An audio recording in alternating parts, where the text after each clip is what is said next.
We might actually talk more NBA playoffs because LeBron's out, so we're still enjoying it so far, and Kevin Durant's carrying the Nets right now. We also have Chris Petry stop by to talk all things college football playoff, and we got more things to talk about. Mr. Brown came back from a vacation, so we're excited to hear about that. This is the We Don't Know Sports Podcast. Stay tuned.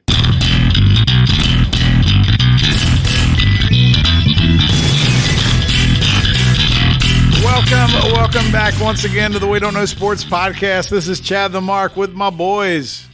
Canadian Biggie. Going out of turn. Caught me off guard. And Mr. Brown. Mr. Brown, who is this the summer of eternal vacation for you? Yeah, I feel like I'm off every 3 weeks, and it's kind of nice. I ain't going to lie. It is. You know what? When you have tenure, that's what you get, right? That's right. I've lost all that. So, I'll say as your neighbor, it feels like every other week during the summer. Well, see, I like to – we're not allowed to have any weeks during November, December. Yeah, you're screwed then. So then I wait because I don't want to go anywhere during the wintertime, so I wait until April. Actually, this year I waited until May. So I had one beginning of May, one end of May, one in June, one in July, and then I got to wait August and September, and then I have one in October. Oh, man. Are you going to make it the next few months of I don't summer? know. I hate August anyway. God. Now, next year I get another week, so I'm going to put one. Oh, they're adding one because you don't have enough. I get to put one in September next year. It's hard being you. Yeah, it is. All right, so tell everybody where you went. West by God, Virginia. We went out there, and I don't know if people really know where these places are, but Spruce Knob. They can Google it. Highest point in West Virginia, almost 5,000 feet above sea level. And Seneca Rocks, went to some caverns, Blackwater Falls. Dolly Sods. The biggest takeaway for me was doing the hike up Seneca Rocks, which was spur of the moment. We weren't planning on even doing it. And we kind of drove past the picnic area, and we did it. And it's about a 2-mile hike straight uphill to the overlook point. And then you see the whole valley, the wind's blowing. To me, the word that describes it is only majestic, in my opinion. I like that. But then I saw a 70-year-old man. You said they were hippies? Yeah, there was 2 hippies we passed on the way up. They were taking their time, but I felt like that they'd done it before. And it was one of those things where I got to see for myself if I can still do this. If you see a 70-year-old hippie busting his ass, right, you don't want to be shown up. So we stopped at the platform, me, my wife, and my 2 kids. I have a 12 and a 14-year-old, so it didn't even pop in my head because right behind us are the actual Seneca Rocks that mountain climbers come from all over the world to climb on, right? So I looked to my left. The hippie was climbing up the rocks with his cane, pulling himself up the rocks. And I'm like, what is going on here? So I was like, I'm going to follow him a little bit, see what's going on. So I walked up about 20 feet. There was this dead tree and a ledge.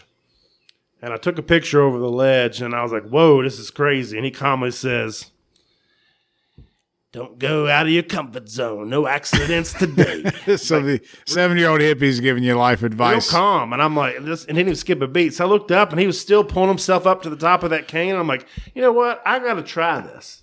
Because, people come from all over the world. I've got to do it. I'm right here. So I go up further. I go up about 75 feet, and I get up closer to the top. And then I see there's 6 to 8 people on the very top. So I didn't go all the way to the top because my wife and the kids, my wife was freaking out because of my son.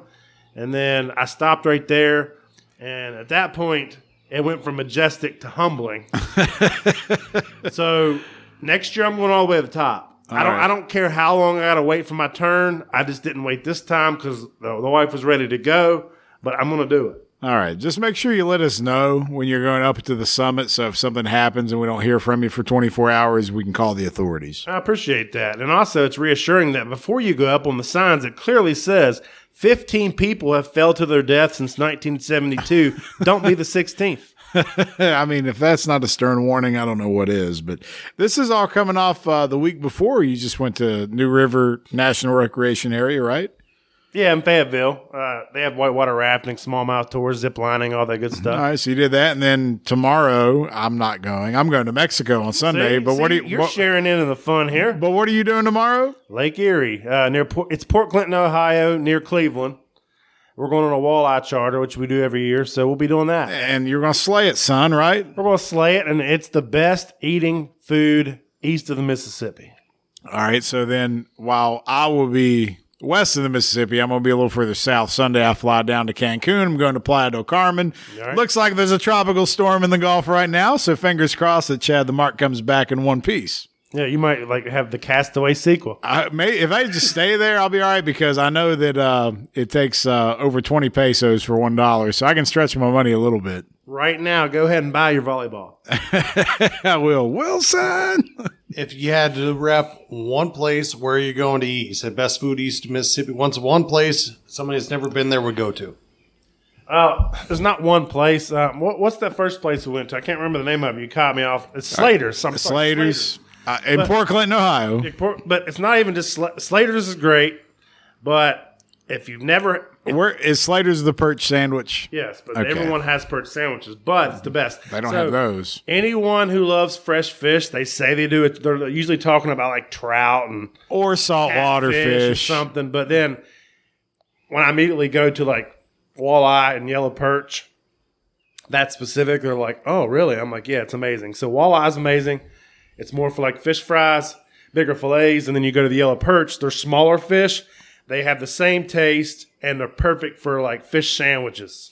So you get that, and it's so fresh and so crisp, and it melts in your So mouth. it tastes like fish, but it's not overly fishy, if that makes Yeah, sense. like my wife don't like eating fish, and it's very it's very, I don't know, like you just said. People don't have to like fish to like it. No. It's like a fish nugget. It's the other white meat. Kids love. Hey, you know what? Those Cajun batter and the nuggets, good stuff. So you can't beat it. I'm upset I'm not going, but COVID kind of wrecked everything last year. Didn't really get to do a family vacation, so we decided to go all out. And actually, it's really not that expensive, but the timing of when I could go to Mexico coincided with the fishing trip, so I kind of got screwed there.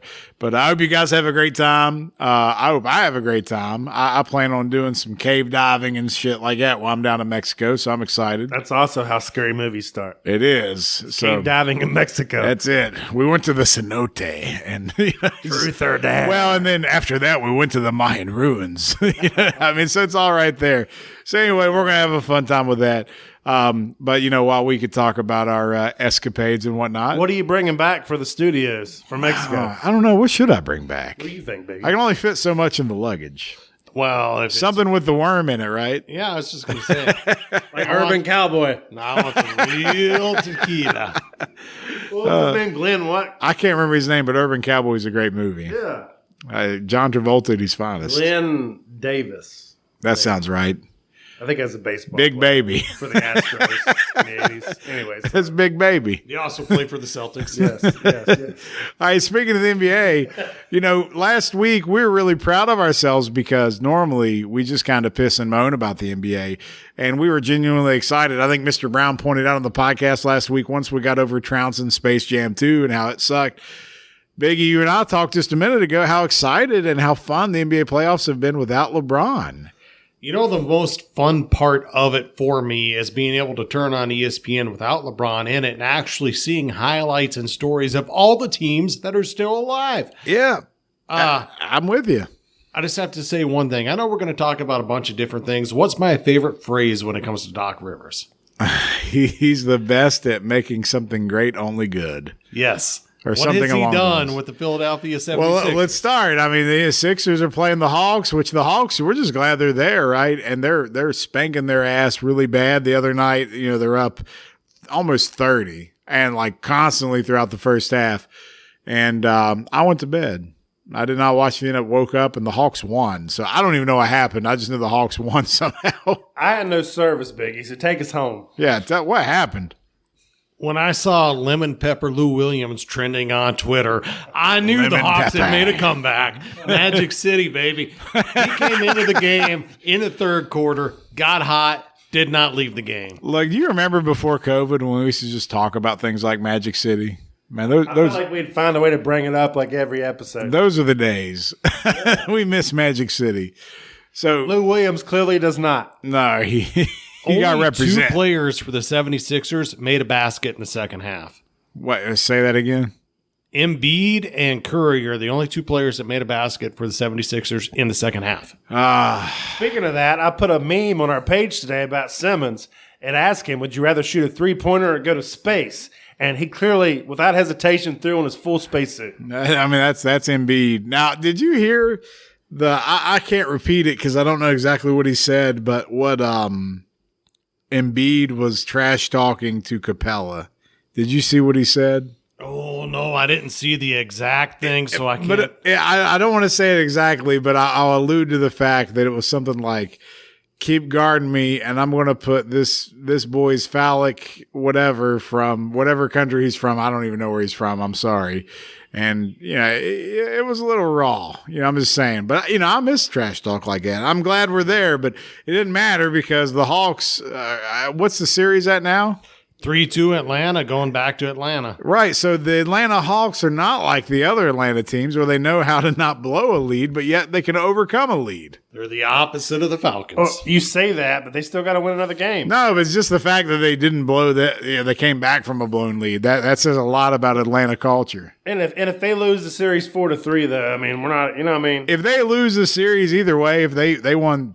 They were a game away from the Eastern Conference Finals. If you're a Hawks fan or even if you're a casual NBA fan, you're like, damn, Atlanta. They overachieved for Way sure. to go. I'm just saying, it would be the most Atlanta thing for them not to close this series out. And I want them to close this series out. They're still not expected to, but we'll see what happens. Before we move on, Ben Simmons, for me, the most overrated player in the NBA. That's why he's in a spacesuit. I feel like he's properly rated.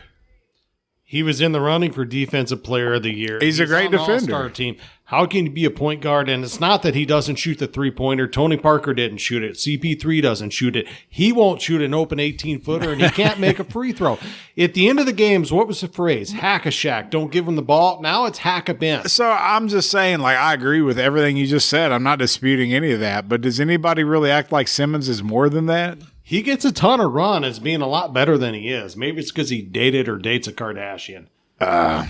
I guess. They have their own starting five. They do. Apparently, there's she has somebody from could represent every team in the conference finals in both leagues. Well, one Kardashian's with Devin Booker, right? No, she's the one that's been with all of them.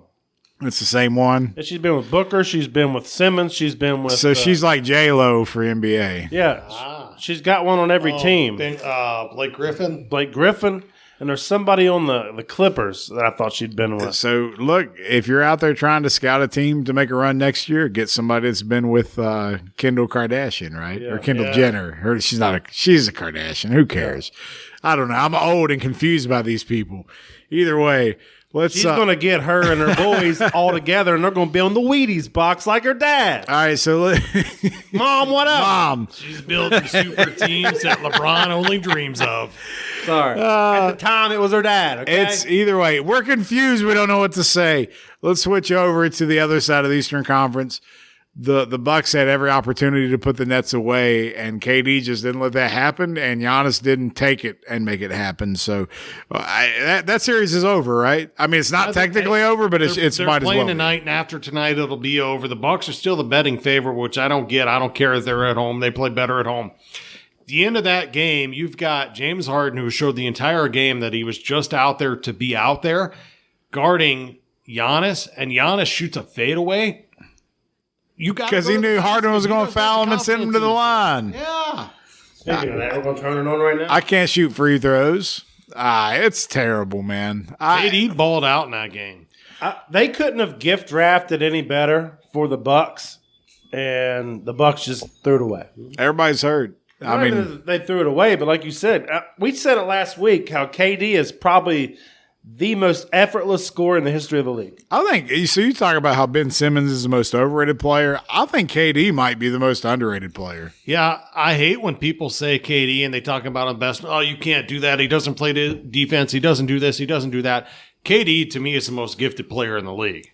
Probably the best pure scorer. As well as he did what's the one injury in all pro sports right now that kills you? The Achilles. It's the only one you don't want. Look at what he's doing coming off of it. I mean, it felt like he missed 2 years.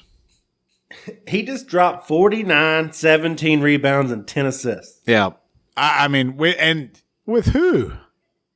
In the same game, Harden went 1 for 10 playing injured. Harden's out there limping around. He's just out there to be a decoy. It was back to the Popeye's chicken Harden. From It was. Full over. After those all-you-can-eat buffets and the strip clubs opened back up because God bless Texas. But anyway, all right, so that series is pretty much over. Before we go to the Western Conference, did you see the quote? I hate to bring it up because I thought we could move through the NBA without shitting on this guy, but did you see LeBron talking about why all this is happening? Yeah, trying to keep himself relevant. All these injuries are coming because they didn't listen to him. The season's too condensed. Here's the thing. Shut the fuck up, because it was a 72-game season and most of the star players only played 50 effing games to start with. Yeah, load management still happens, and it is what it is. Isn't it comical, though? The first week he got eliminated, he had to announce he changed his jersey, so it was back on him. And then a few days later. And then the next week when the round's going on, he has to talk about this is why everybody's hurt, shame on the NBA, blah, blah, blah. What's he going to come out with in the finals? Look, all I'm saying is, you're married, I'm married, Biggie. Find yourself a woman that looks at you the way LeBron looks at himself in the mirror. If that ever happens, I'll propose on the first date. We'll never see you again.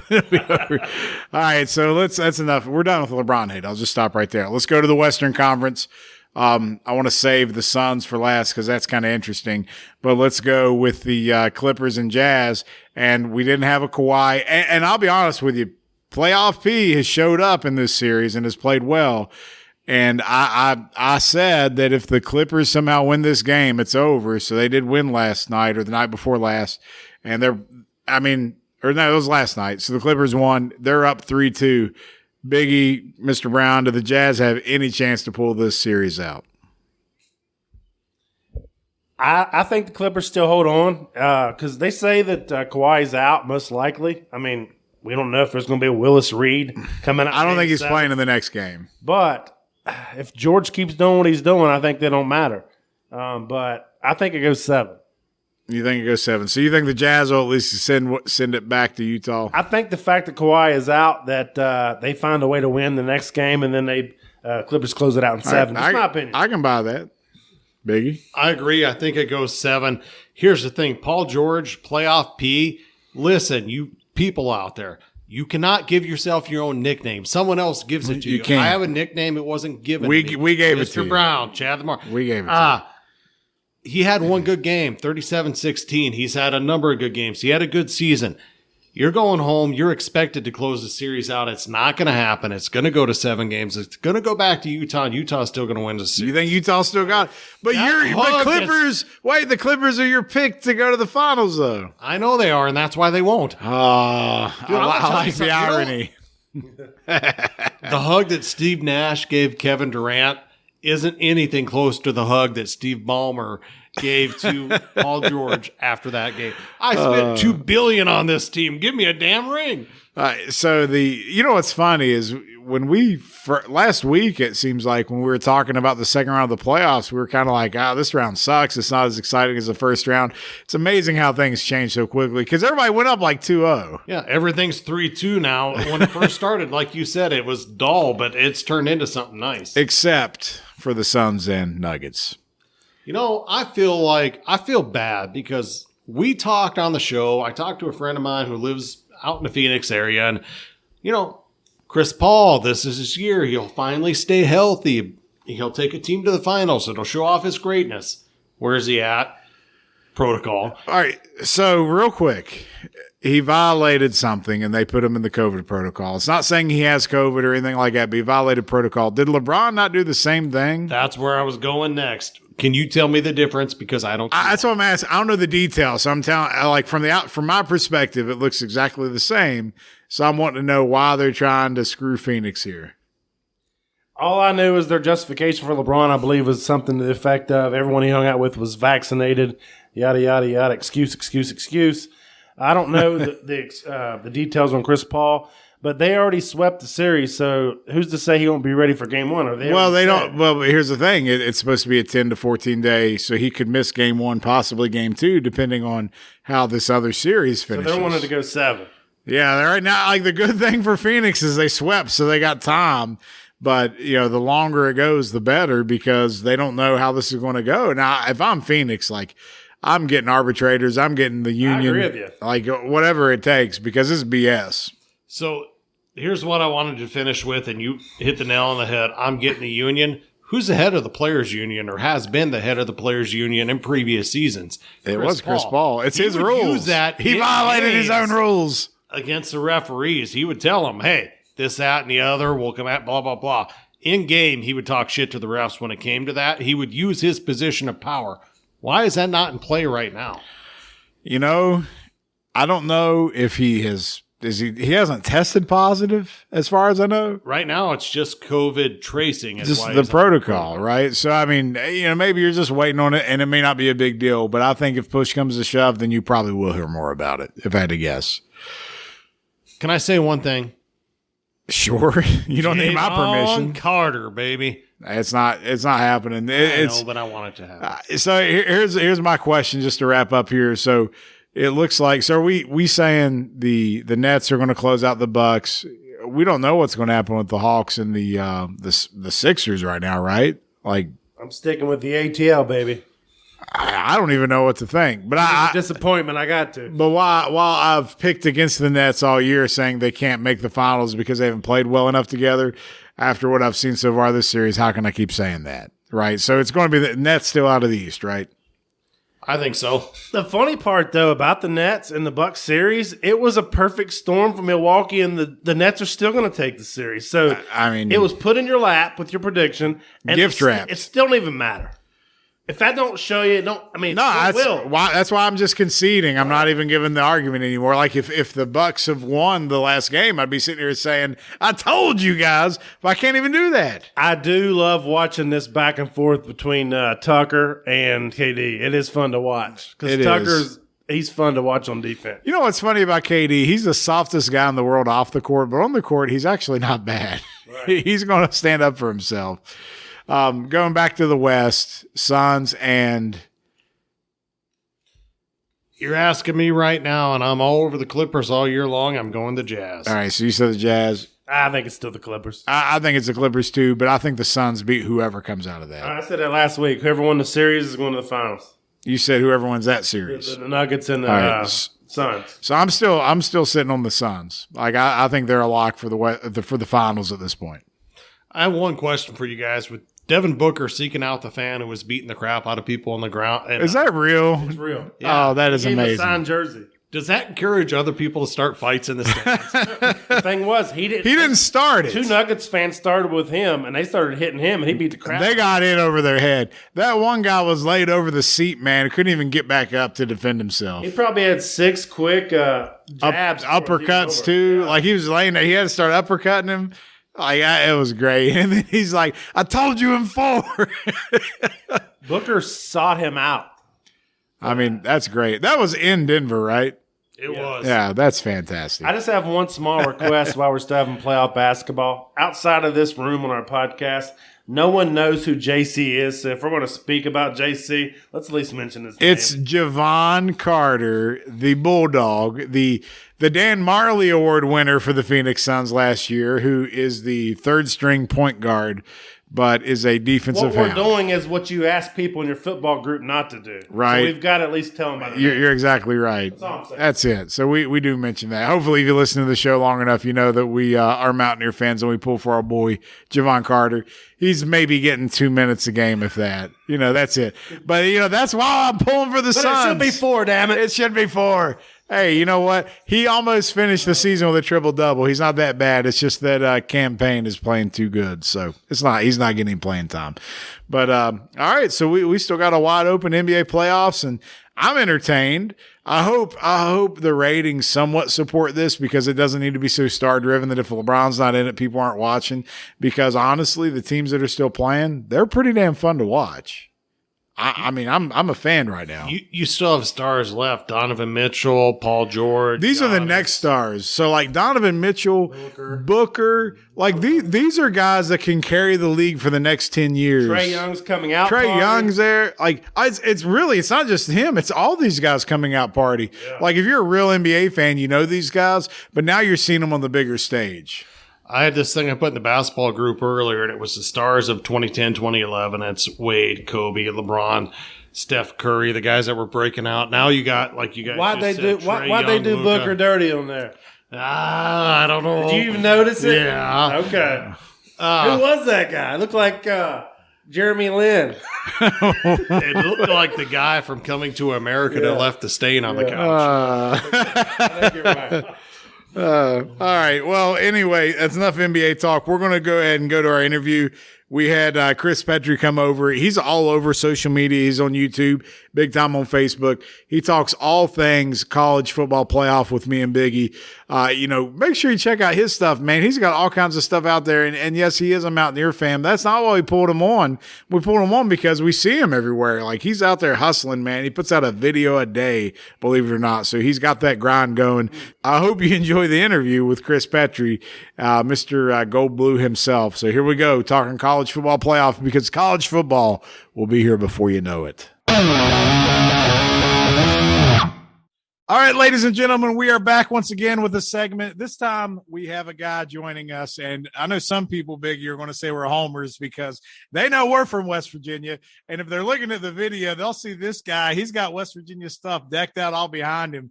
We've already bonded because some of the decorations we have are the same, which is kind of cool.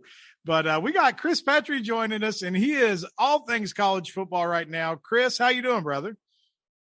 I'm great, man. Just can't wait till college football gets here, man. Every day seems like, a month, but it'll be here soon. I'm going to see how much of a dork you are. Do you know how many days we got left until college football starts? Oh, man. I did know when we got to 100, so this is going to have to be a complete guess. I'm going to say 91. That sounds right to me. I don't know. I was just seeing if you knew. That should be in the ballpark. All right, Chris, tell everybody what you do, man. Like you have absolutely taken over some of my social media. I can't go anywhere without seeing the hat and the sunglasses and all the Mountaineer stuff decked out behind you. But you're all over, at least Facebook. I know you're on YouTube. Tell everybody what it is you do, what it's called, where to find you, all that good stuff. I appreciate that. Yeah, honestly, it's a sickness. I am obsessed with all things college football. Don't let the stuff behind me fool you. I'm not just about West Virginia. I do college football. I do predictions. I do breaking news. Talk about the playoffs, all that stuff. And my YouTube channel is called Gold and Blue Dude. We just hit 1,000 subscribers a couple months ago. It's still growing, so I'm pretty happy about that. Obviously, you guys found out about it, and it gets exciting when you start seeing people see you and you didn't even know where they saw you from. And you get these messages. Hey, I saw you on Facebook. Hey, I saw you on Twitter. So, it's getting really exciting. So, can't wait till college football gets here. That's what I'm really zeroed in on right now. How often do you put out content? Because I feel like I see new stuff from you quite a bit. I do at least one video a day, every single day. Okay. So you're out there, you got your hustle going. I appreciate that. Yeah, actually, you know what? My channel is almost 2 years old. It'll be 2 years in September. But last year over the summer, my brothers issued a challenge. They're like, I bet you can't do a video every day like ESPN. I'm like, obviously they do it. Obviously there's enough stuff out there to do it. I'm going to do this. So on June 29th, it'll be 1 year straight of not missing one single day with at least one video. Okay. So what you're saying is there's a lot of content out there. A lot of content. And a few times, multiple videos. When you get them big boom days of news. Yeah. Done that before. All right. So in the world of social media, every time somebody wants to go out there and have a hot take or you say something that you're passionate about, I know you're into predictions. You already mentioned that. So give me something over the past year that you said that everyone just absolutely railroaded you for, but you're still going to sit here, stand tall and tell us that you said it. So what's the worst that's happened as far as feedback goes so far? Oh my goodness. Well, the one that I really got slapped around for was the Mountaineer mascot suggestion. Whenever we were having the racial tension and all that stuff, I suggested that maybe, and the purpose of the video was to encourage the African American population of West Virginia University to try out for the Mountaineer. West Virginia fans did not take it that way. So basically the video was, encouraging Black athletes and the student athletes of West Virginia. Hey, go try out for the West Virginia Mountaineer. We've never had a Black Mountaineer, Yeah, I got railroaded for that one. They did not. I had to make an explanation video after that. That's how bad it got. Man, I wouldn't even worry about that. We've had women be the mascot before, so I don't see why that matters. People are just crazy. Exactly. You're trying to be proactive. No need for explanation. Apologizing video. Well, you know what? I've learned that. That was probably around this time last year when my channel was really, really young. That was the last time I made an apology video because my brother said the same exact thing. He's like, even if you do make a mistake, just let it be out there, you know? Yeah, don't apologize, man. It never dies. You can't apologize. You got to, unless you're really wrong. You weren't wrong there. And for that one, I was not wrong. So, it wasn't really an apology video. It was an explanation video, but I'm not doing explanation videos anymore. If you get offended, you get offended. There you go. Hey. Own it. Move on. That's it. Man, that's how it should be. So, all right. So let's get into something that's been a pretty big topic here over the past week. Now, I will tell you, for the past several years, I personally have been a proponent for an expanded playoff with college football, be it 8, be it 12, be it 16. I don't really care. I just don't like 4. To me, 4, you might as well just go back to the BCS at that point. So there's all these stories and rumors, and they're really looking at doing the 12-team playoff. So, and Biggie, real quick, what's your take on the playoff? What are you wanting to see?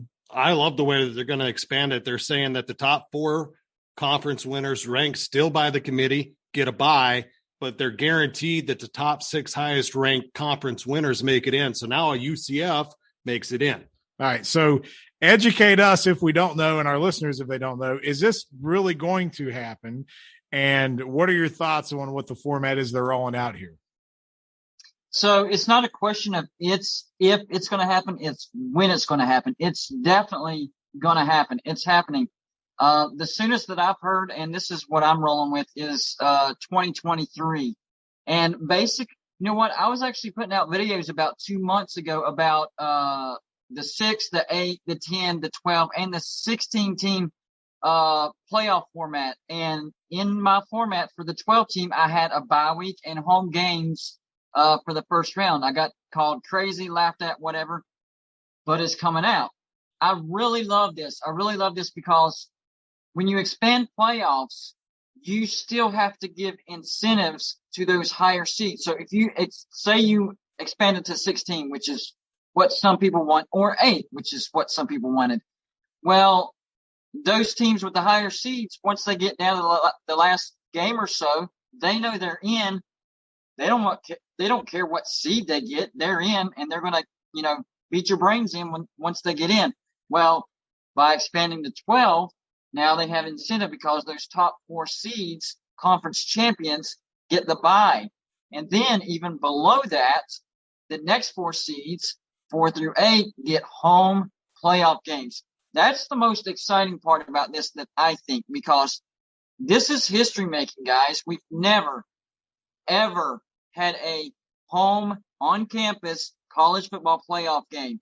And so whenever this does happen, I'm kind of looking into the future. Who's going to be that lucky first matchup that gets to hold that first home playoff game? Whoever that is, they're going to be making history. I mean, when you talk about home field advantage in college, the atmospheres are always electric anyway. So you're talking about it turned up to 11 now, which is fantastic. So one of the arguments against the playoff has always been that the regular season in college football is magical. It's great. It's the best regular season in all of sports. Does this devalue it too much? Does it take anything away from it, or is it still going to be solid? No, I think it actually adds to it, because before the expansion, especially if your name is not Alabama and Clemson, maybe Georgia or Oklahoma and Notre Dame, if you lose one game, you're pretty much done, or you need some help. I think this actually increases it. And even the teams that, the Alabamas and Clemsons, it increases the value of their schedule as well, because they're playing for that bye week now. They're playing for that home, playoff game. So in my opinion, I think this actually, number one, increases the value of the regular season. And number two, which has gotten lost in the translation, it has raised the value tremendously of conference championship games. before this, and we've gotten into this situation to where championship games, conference championship games, is almost like there's no need for that. All that does is it gives a chance for an upset. Now, it's a way to increase your seed, so it increases the value of the conference championship, not just the regular schedule. So I think it's the complete opposite of what some of these arguments are as far as diminishing the value of the regular season. I think that's way off. I completely agree with what you're saying there, because when you give only the top 4 the first round bye, and everybody talks about the Power 5 conferences, that out of conference schedule, and the last time the committee can see you be in the conference championship game becomes very important, because you don't want to be the Pac-12 team ranked 5th now has to play in the first round. To me, it enhances what you do with your schedule. I like it with the way they made it out, where only the top 4 get a bye. Well, and I'm going to second that. I was just playing devil's advocate. I actually think it doesn't demean it either, but that's the argument everybody says. The thing to me is, in the past 5 years, have we not seen this uptick in major college programs when they go to the bowl games? How many of their players are opting out of the bowl games now? Exactly. So now if you got these alleged blue blood programs that are playing in the playoff, are these guys opting out when they got a national title on the line still? I don't think they will. No. Well, we saw the Florida game. That was, pretty much, most of Florida's offense opted out of that game. Yeah. I think we saw that with LSU a couple years ago, and they weren't in. It's just, wasn't that the year that UCF beat LSU, and everybody was like, see, UCF belongs, but then all the naysayers were like, yeah, but LSU had like 92 guys opt out, so sorry, it doesn't count. Well, that's the trend that you've seen happening with the guys, Darius Geis, all the guys from Florida, Christian McCaffrey a few years ago. All of a sudden, if they have a chance to play that conference championship game and get into the playoff, all those guys are playing. Yeah, and I think people don't realize the entire picture, because us fans, we're looking at polls, we're looking at schedules, we're looking at rankings, the conference, all that stuff. But there's more to it than that. With this playoff expansion, it's going to give more teams exposure, the teams that make it into, and they can use that as a recruiting tool. Hey, we played a home playoff game. Don't you want to do that? Or, hey, we made it to the playoffs. See, we're a group of 5, but we can still make it to the playoffs. So there is a reason to come here. As is right now, there's really no good reason to go to a group of 5 conference school if you're wanting to compete for a national championship, because with the current system, they have 0 chance to win a national championship. The FCS has their own national championship, and in this current format, the group of 5s are not going to ever get in. So this gives everybody a chance, and an excellent recruiting tool, and a chance to make some money. You hit the nail on the head there. Chad, the Mark, and myself have had that conversation before. How do you open up the ability to recruit? That's it right there. Yeah, like I wouldn't mind seeing the 16 team, because you got 11 conferences, and if 11 conference winners got in, you still got your 5 at large. You can still use the playoff rankings, all that stuff. But just imagine like your Conference USA schools and your MAC schools. Like, we know they ain't got a chance in hell to win, but what does that change for recruiting? Because you can at least say, we're going to make sure you at least get into a playoff. We win the conference championship around here. It does change that dynamic a little bit. So I think even to the 12, you're right on the money there about how it changes recruiting. The one thing I will ask, because we were talking a little bit about this earlier. So COVID has changed a lot of perceptions around college football. So the one thing, and I could go on forever about how the FCS has always been able to have a playoff, and college football at the major level never did it. And they always blamed it on time, which if you started playing in early December, you would still be done the second week in January, which makes no sense. But last year with COVID, you had all these bowl games that took place all the way through December. So I think it finally blew the lid off where the illusion that they don't have time to do it. We saw last year how flexible college teams could be and how the playoff worked. Not only that, but then you would have a game where maybe a team couldn't play because of COVID. My God, they'd go pick up another opponent somehow. I mean, it was amazing. So is that what had a lot to do with this change? Is it the timing of it, or has this been coming for some time? I think that has a lot to do with it. I don't think it's the only reason, but it's getting out of the quote good old boys mentality. we got to get out of the bowl mindset. And I think finally the playoff committee realized that bowl traditions aren't translating these days. The Rose Bowl used to be the Pac-12 versus the Big Ten, which they could actually revert back to that if they want to, but outside of the playoffs. That's the one thing that I'm hoping that they do with this. Separate the bowls from the playoffs, even in the quarterfinals, because if you look at this current format, you would have the first week of home playoff games, and then the second week, the semifinals, 2 bowls, and then the national championship, which is not a bowl. So you're throwing 2 bowls in there in the middle of the playoffs. That makes no sense. So and let me stop you right there real quick, Chris, just because this is something where I wanted to go with, because you mentioned the bowls. I think there's like 78 different bowl games right now. I don't know. It's like 44. It's a lot. It's stupid. But the fact what you said is right. Like the bowls don't translate anymore. And that's why I said earlier, I'd rather go back to like a BCS model than the 4-game system, because at least the bowls and the pageantry and the lock, like you mentioned, the Rose Bowl, all that stuff mattered a little bit more then. So my question is, with a new format like this, what the hell do you do with the bowl system? Like, what does that look like? Like, there's no way you keep as many bowls as you have now, is there? There's a way, but I think it has to be expectation related. In other words, okay, guys, we have 40 bowls. Let's fill them all the way down to, a 5 or a 6 and 16, stuff like that.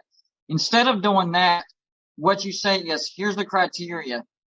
You have to be 7-5 to make a bowl, and you start filling the bowls at the top. The top 12 teams are getting in the playoffs. Okay. So after the top 12 teams, then you start picking your bowl matchups, and you only fill up for winning teams. If you didn't have a winning season, too bad, so sad. And there is a bowl pecking order. People don't realize this. There is a bowl pecking order. You can Google it. The ACC, 1, 2, first place, second place, third place, fourth place. Every conference has it. If you finish in a certain spot, your team is supposed to go to a certain bowl. So they have a pecking order that they could go by. And if they get to a certain spot and they're like, well, we're out of teams that don't have a winning record, don't fill up those other bowls. I don't know how they would work that out. That'd be a tough one. That'd be a tough one because of all the sponsors and everything and the locations. That'd be a tough one. Yeah. I love what you're saying. Everybody should have a winning record. Yeah, your criteria is right, but like we ran into that a couple years ago where you didn't have enough, teams to fill the slate. And then, my God, last year was a nightmare. Didn't you have like some 2 or 3 win teams in bowl games? It was terrible. Yeah, I think there's too many bowls out there, and it's getting very, very watered down. Don't get me wrong. I love watching bowl games, and it is a pretty good reward for having a 500 season, I guess, whatever. They get paid or whatever, but really the only good thing about it is they're getting paid, because breaking even at 500, I mean, did you really have that good of a season? Well, the way it works now, though, is conferences do much revenue sharing now. Like, it doesn't matter if your team really made it or not. Everybody gets a piece of the pie. If anything, it's just the coaches like it because they get 2 extra weeks of practice. Yeah, and they do use it for recruiting, but it just comes off as watered down to me. Nothing says recruiting better than we went to the San Diego County Credit Union Bowl. You need to come here. Yeah, we're the champs of that bowl. On one of the things you hit on earlier, those teams that are 6 and 6, 7 and 5, the 2 or 3 stud players they have that are going to combine are definitely not playing in that game. Now, wait, did you see that Jimmy Kimmel is paying to have his own bowl game? I saw that today. I don't know if that was real or not. But is that real? It's like in Los Angeles, it's the Jimmy Kimmel Live bowl game. So I don't know. Wow. That's prestigious. You talk about history and pageantry. You can't beat it. I wonder what the trophy looks like. A mic? It better be like, you remember that ugly Ronaldo statue that came out a few years ago? It just needs to be like the Jimmy Kimmel version of that. That's what you get. Yeah. All right. So let me ask. Situation is a mess. It is. So let me ask you this. I don't want to take up your whole evening. So we got, a year of chaos that's behind us with all of COVID and everything. So we're bouncing back. I know most schools, at least here in West Virginia, our two main universities already announced they're at full capacity for fans coming back this fall. Most schools are doing that, it seems like, except for some few areas here and there. So how different is it going to be for these teams, for these players, and honestly for the fans? Are fans going to be like idiots like when the NBA playoffs started and they started chugging stuff on the court left and right? Like, what's the dynamic going to be like when we come back to live football with fans in attendance this fall? It's crazy that you keep mentioning stuff that I did a video on. I did a video on this exact thing. The NCAA, they need to wise up, first of all. Be paying attention to what's going on in the NBA. Put in measures right now, because you can't sit there and tell me out of, 60 to 100,000 people that there's not at least 3 dummies in the crowd that's going to try something stupid. There's at least 3 dummies in the crowd that's going to try to do something stupid. Especially, here's what people forget about. Whenever you take a passionate group of fans, and college football is about as passionate as they come, and you take them out of their stadiums, they're pretty much locked in the cage in their houses, and then the next year you're filling up that stadium with those people that you locked up. You don't think that they're going to have some, issues with, an outlet, the needed outlet? It's going to be crazy. I hope the NCAA and the college football campuses have the measures in place, figuring it out right now, instead of, well, we'll see what happens and then we'll deal with it then.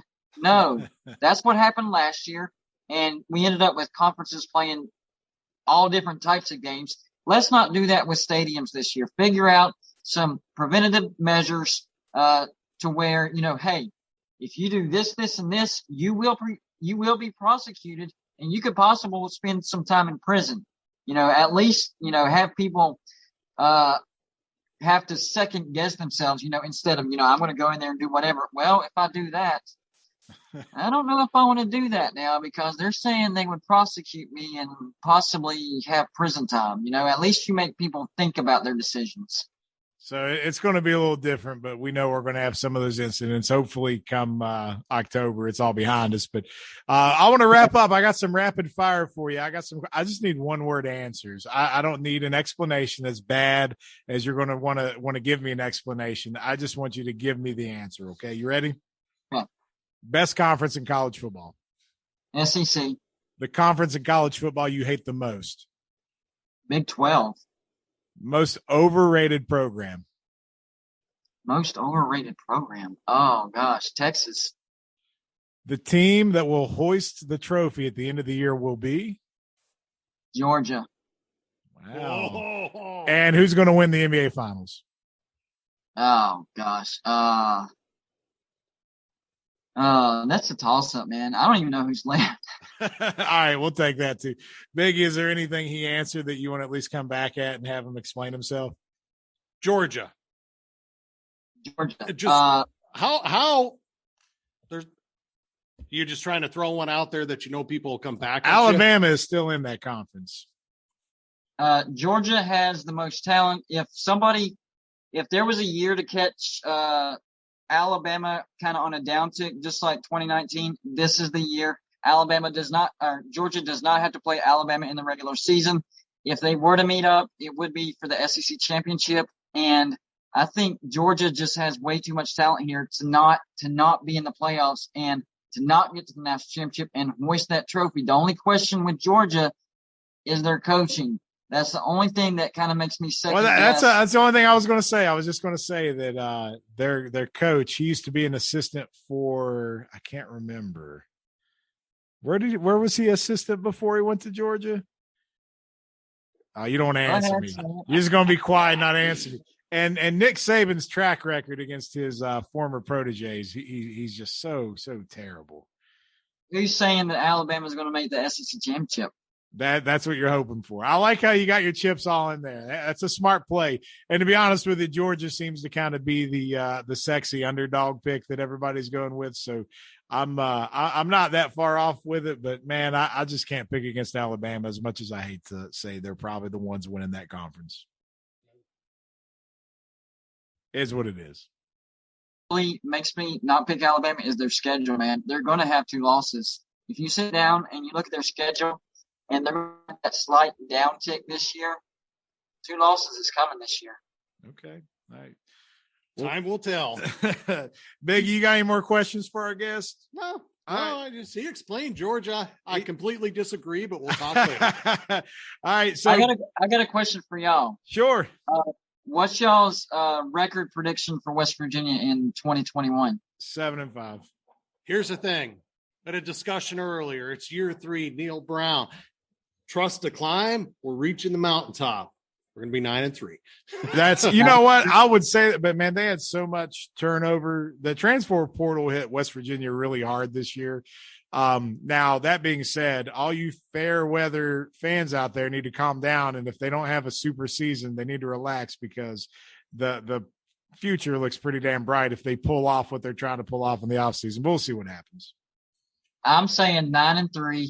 And it's because even though we lost Drayshawn Miller and Tyke Smith in the transfer portal, we had some transfers come in ourselves, and people are forgetting KJ Martin's back. We were freaking out last year when he opted out, and now we're freaking out again because Tyke Smith is transferring.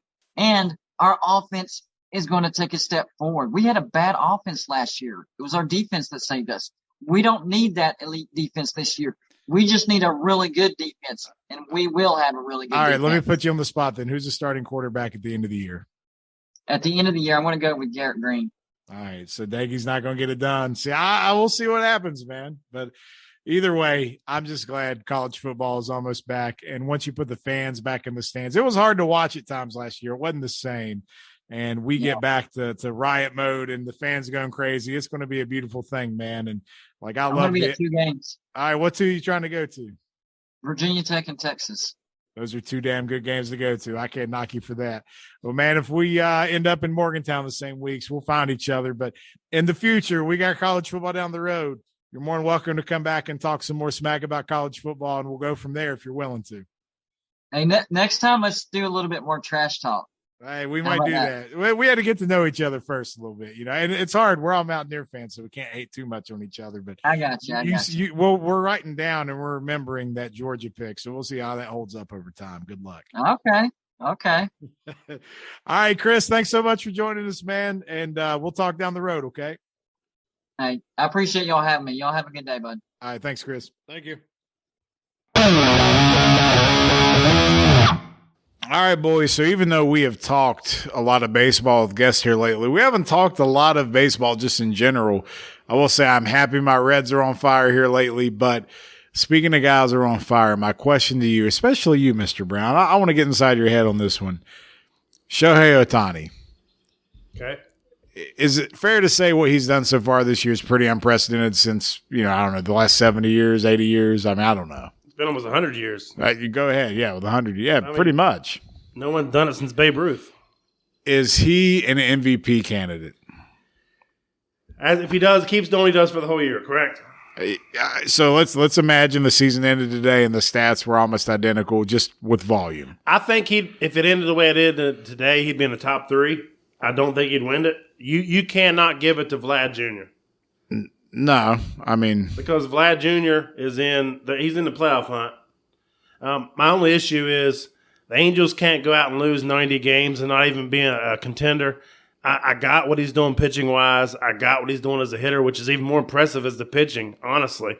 But they don't give the MVP anymore to losing players. I mean, how many years did A-Rod have phenomenal years and never come close? How many MVPs have Mike Trout had if he was just like, you know what I mean? Right.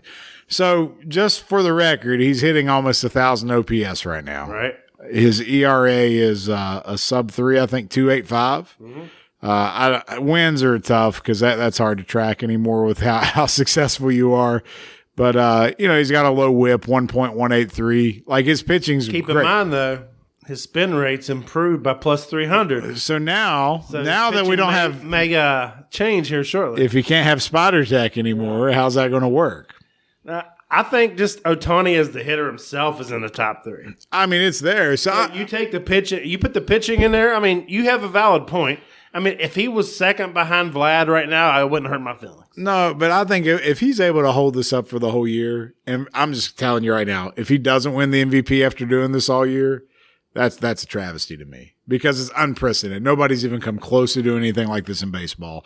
And I think if you can't set back and who cares what the Angels' record is, this guy's played out of his Gordon. He's done something we haven't seen in 100 years. That deserves some effing recognition.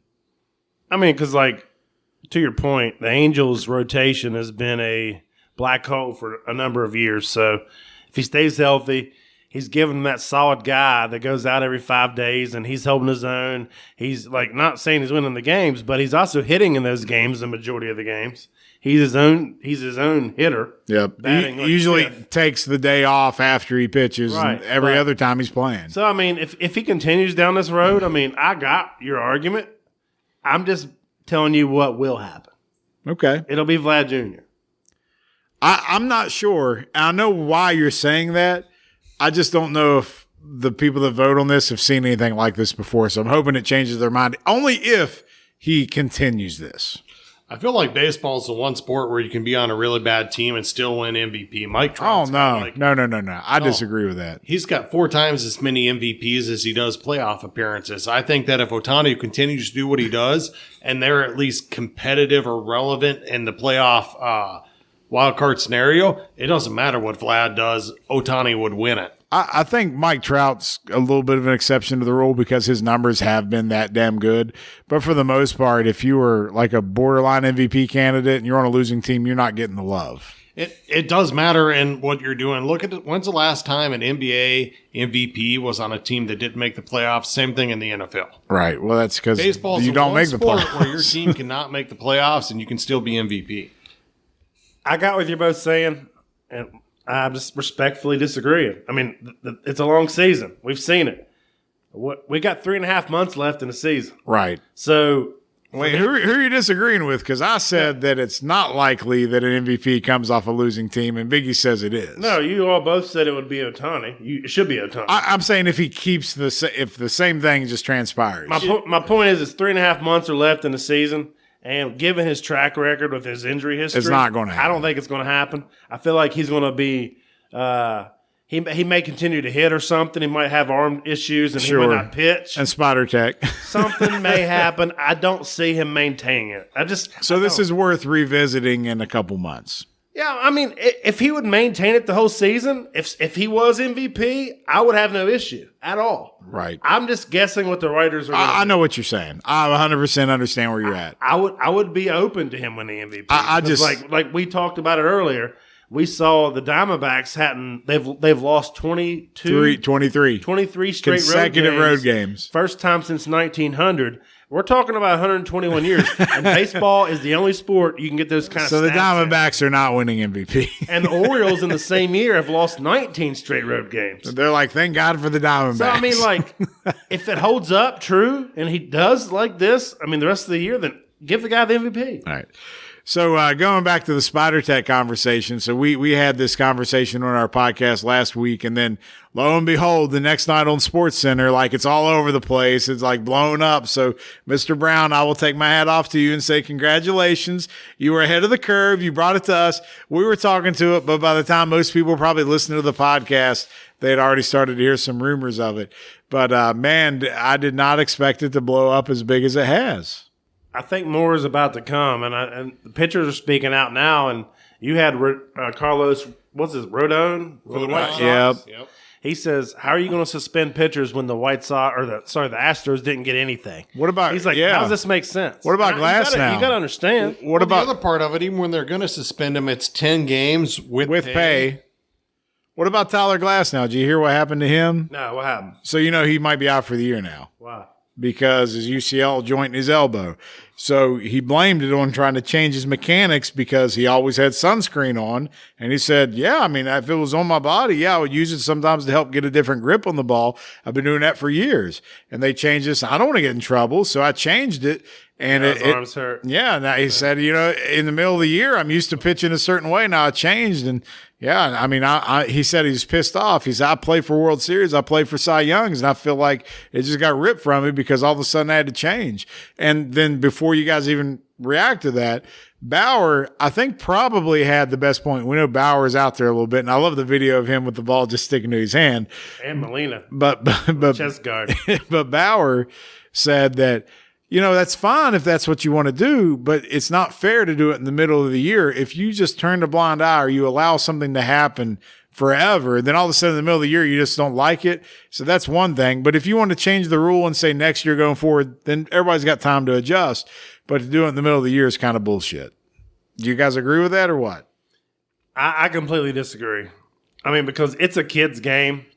And if your arm blows out because you can't pitch without a sticky substance, then bring up the next guy. I'm done with it because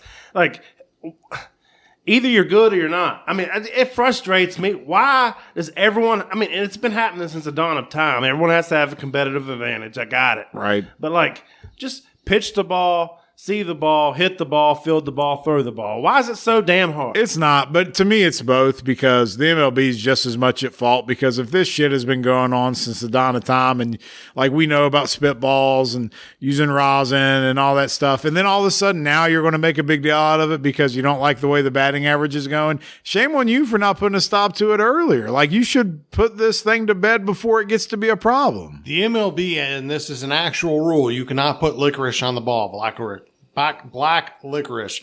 This has been in the MLB rule book for 100 years, actually for like 87 years. Don't give me this crap now, what you're going to do mid-season. You know what's been there. You know what's coming.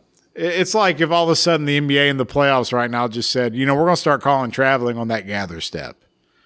It's like we turned a blind eye to steroids, but now this is a big deal. So let's act like we give a holy hell. Yeah, it's just frustrating that MLB has such a, you want to know why you can't get new fans or why you have trouble keeping baseball ratings high? Quit doing stupid stuff. Just be consistent, man. I just find it strange that Glass now is blaming his whole injury on not using sunscreen. I could be taking it out of context a little bit, but that's what it sounded like to me. So it's like, if you can't throw us out sunscreen and be an all-star, I mean, you probably should be an all-star. I'm sorry. I mean, you're right. I don't disagree with that either, but I'm just saying on the same hand, MLB is just as much to blame. Rob Manfred. Rob Manfred is the worst commissioner, probably next to your NFL boy, right? No, he's the worst. Manfred's the worst? Manfred's the worst. That's not up for debate. All right. So, I mean, what do you expect? About what we're getting. I mean, and I got it because, he always wants to do these, gadget, rule changes and nonsense when it's not broke. Just enforce the rules you got, you dumbass. It's not that hard. All right.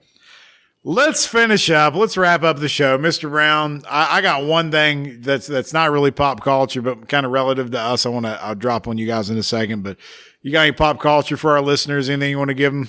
I do. It's a series. We just started watching it. TV show. Yeah, on Netflix. Okay. It was recommended by, I believe, a nurse that Rhonda teaches at her spin class. Okay. It's called Manifest. I think that's not Netflix. I think it was on ABC. It's about the airplane that disappears and then they come back in time or whatever. Yeah. Okay. Started on ABC.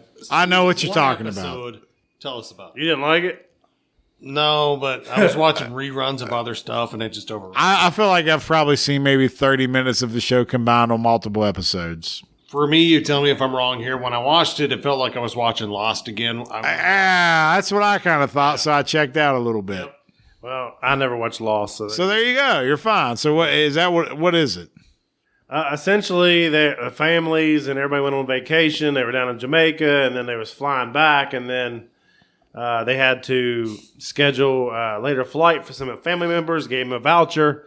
The son, who had cancer, terminally ill cancer, and his dad decided to stay back with a voucher to get more money. And then they flew back, and then they landed, and they thought everything was cool. And then once they got down on the ground, they realized that 5 years had passed. You've been gone for 5 years. So their family had moved on. The guy's wife already had a boyfriend. His daughter, which was the twin to the boy, was 16 in high school, and the boy's still 11. It sounds like the Thanos snap just undone. It was crazy. And everyone, the guy's sister was getting engaged, and he's already married to her best friend. It's a lot of moving parts. All right. So, and that might make for a good show. I just haven't sat down to really check it out. But all right. So you're All discovering I'm saying this. is it's captivated me because it's, I don't know. I like that kind of crazy stuff. And I couldn't imagine with the family dynamic how much that would change in 5 years. Nah, I got you. All right. So Manifest, check it out. Yeah. I will also say that Mr. Brown in the year 2021, you did watch Office Space finally over the weekend. Yeah. So 20 years past its prime, but I don't think you appreciate it as much as you might have in its prime, but that's okay. I'm glad you finally watched it. I watched it. I'm just saying that good comedy stand the test of time. It shouldn't matter when I watch it. Just like if I watch Old School today for the first time, it would still be just as good as it was on day one. It should still stand the test of time. If it doesn't for you, that's okay. The best thing you can from be that in the movie was minority. The here. meme that I already knew was online. I just didn't know what it meant. You can be in the minority if you don't think it stands the test of time. That's It's okay. I mean, it's not something I'd watch every time it's on. All right. Biggie, you got anything for pop culture? No, sir, I do not. I've enjoyed what you have. Okay, so I got one thing I wanted to ask you guys. I was listening to the radio on the way over here, so Hey, I like the soundtrack better than the movie, okay? the soundtrack is pretty that dope. fair? I ain't gonna lie. Damn, it feels good to be a gangster. Yeah. But all right, so we talked before. Like I think we had Jack McDowell on the show. We mentioned about the West Virginia Power, the local minor league, not minor league now affiliate. So they're talking about changing their name from the West Virginia Power here. So I'm just asking you guys, if you had to name a new minor league ball team, what would you call it? They're talking about, did they go back to the Wheelers? Did they go back to the Charleston Charlies? That one's not bad. I like it. Not the Alley Cats, right? No Alley Cats. But if you had to take your time and name a minor league baseball team in West Virginia, what would you call it? You got a name? I got one right now. Well, we'd be the Miners. The Miners? How minor league teams, they can be a little funny, I was going to say the Moonshiners. That's freaking great. If you were the Charleston Moonshiners, West Virginia Moonshiners, whatever it is, that's not bad. Think about all the merch you can do with that. Oh, absolutely. See, that's a look. Owners of the West Virginia Power, we got your intellectual property. Take it a step here. further because I got the enlightenment when I was in the Smoke Hole Caverns about. With the hippies? No. There's 3 groups that would go into the caverns. Do you know what they were? Bootleggers? Yeah, the Moonshiners. Moonshiners? All right. I don't know the other The ones. Indians and the soldiers. Okay. So they would go in there, but it showed you about the distilling of the moonshine, and then the third one was the White Lightning, Which which is about 210 proof. That's all? So maybe we should call them White Lightning. You could call them the West Virginia White Lightning. I like it. See, this is why I bring stuff up, man. So I'm somebody better write a letter. We're gonna take this I like up. it. See if we can get the name changed. But anyway, we're glad you guys joined us this week. We're gonna be off next week because we're gonna be out of the country. We're gonna be deep lake fishing up in Lake Erie, all that good stuff. But we're glad you gave us a little bit of time out of your week, and we hope you guys have a good weekend and a great, wonderful rest of the week. This has been the We Don't Know Sports Podcast. Thanks so much for listening. Make sure you follow us wherever you listen to podcasts. Find us on social media, through Facebook, through Instagram, through YouTube, wherever you name it. We're everywhere. That's all we got tonight, guys. Have a good one. Enjoy your weekend. We'll see you next time.